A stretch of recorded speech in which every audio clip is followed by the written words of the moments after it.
अस्सलामुअलैकुम व्यूवर्स, उम्मीद है आप सब लोग खैरियत से होंगे। आज मैं आपके साथ शेयर करने जा रही हूँ बहुत ही ट्रेडिशनल डिज़र्ट की रेसिपी जो कि है कुनाफा। बहुत आसान रेसिपी है।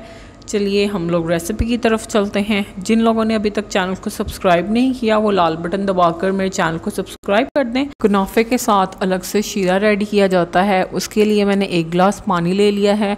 उसमें 1/3 कप के करीब जो है मैं शुगर ऐड करूँगी। शुगर ऐड करने के बाद आपने इसको अच्छे तरीके से मिक्स कर लेना है यहाँ तक कि ये पानी में बिल्कुल अच्छे से डिज़ोल्व हो जाए। उसके बाद इसमें हम डाल देंगे लेमन जूस। लेमन जूस आपने 3 to 4 ड्रॉप्स ऐड करने हैं। 2 मिनट शीरे को आपने हाई फ्लेम पे पकाने के बाद फ्लेम को बिल्कुल लो कर देना है और इसको 2 से 3 मिनट पकने देना है। उसके बाद आपने ऑफ़ कर देनी है और साइड पे कर लेना। शीरा हमारा रेडी हो चुका है। अब हम चलते हैं स्टेप 2 की तरफ जो कि है क्रीम तैयार करना। 1 कप के करीब मैंने मिल्क ले लिया है। इसमें 1 टेबलस्पून के करीब जाएगा शुगर। आप 1 से 2 tablespoon as per your taste add कर सकते हैं। इसके बाद मैं इसमें डाल रही हूँ कॉर्नफ्लावर। कॉर्नफ्लावर 1 टेबलस्पून मैंने ऐड किया है। अभी तक फ्लेम को मैंने ऑन नहीं किया।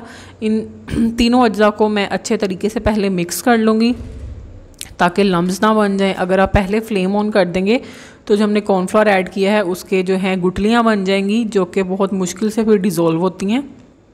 जी तो फ्लेम मैंने अब ऑन कर ली है। दूध को उबाल आने वाला है। 2 से 3 जो ड्रॉप्स हैं वो आप वनीला एसेंस के ऐड कर सकते हैं। ये बिल्कुल ऑप्शनल है। इसकी जगह आप चाहें तो रोज़ वाटर के ड्रॉप्स भी ऐड कर सकते हैं। आप देखेंगे आहिस्ता आहिस्ता दूध की जो कंसिस्टेंसी है वो थोड़ी सी गाढ़ी होती जा रही है। इस मौके पर आपने इसको 2 मिनट अच्छे से मिक्स करना है और उसके बाद फ्लेम को ऑफ़ कर देना है।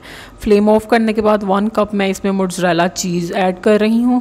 उसके बाद जी इसमें 2 टेबलस्पून के करीब मैं क्रीम इस्तेमाल कर रही हूँ जो नॉर्मली मिल जाती है इजीली किसी भी स्टोर से। अगर आपके पास क्रीम नहीं है तो इसकी जगह आप 2 कप मलाई का भी इस्तेमाल 2 चम्मच मलाई के भी इस्तेमाल कर सकते हैं, लेकिन जो मलाई है वो थोड़ी गाढ़ी होनी चाहिए। अब आपने इसको अच्छे तरीके से मिक्स कर लेना है।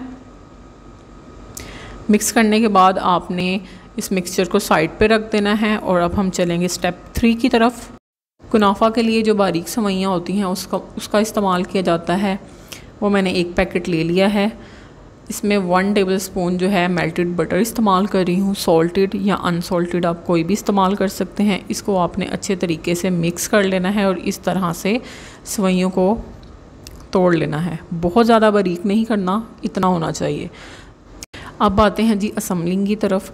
मैं ओवन में क्योंकि बना रही हूँ इसलिए मैंने ये सांचा ले लिया और इसको मैंने अच्छे से ग्रीस कर लिया है। इसके अंदर आपने जो है एक लेयर लगानी है सेवइयों की और इसको प्रेस कर लेना है अच्छे तरीके से। अच्छे तरीके से प्रेस करने से ये होता है कि ये एक शेप में आ जाएंगे, ठीक है। इसके बाद जो मैंने क्रीम का मिक्सचर रेडी किया था वो हम लोग जो है वो इस्तेमाल करेंगे। बिल्कुल दरमियान में करके आपने रखना है और अच्छे से इसको फैला देना है। किनारों तक आपने इसको नहीं लेकर जाना। इस तरह से आप इसको यूज़ कर सकते हैं। किनारे आपने छोड़ देने हैं। क्रीम फैलाने के बाद आपने इस तरीके से इसकी ऊपर की लेयर लगानी है और जो किनारे हमने छोड़े थे उसमें भी हमने ये जो मिक्सचर है कि सेवइयों का वो हमने डाल देना है साइड्स पे भी। और इस तरह से अच्छे तरीके से आपने लगाने के बाद इसको किसी चम्मच की मदद से आपने इसके किनारों को अच्छे तरीके से प्रेस कर लेना है ताकि एक शेप में आ जाए। उसके बाद जी हम इसको 130 डिग्री पे पकाना है।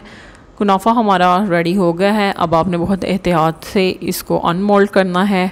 प्लेट में मैंने इसको निकाल लिया है। अब हम इसको पिस्ते की मदद से थोड़ा सा गार्निश कर लेंगे।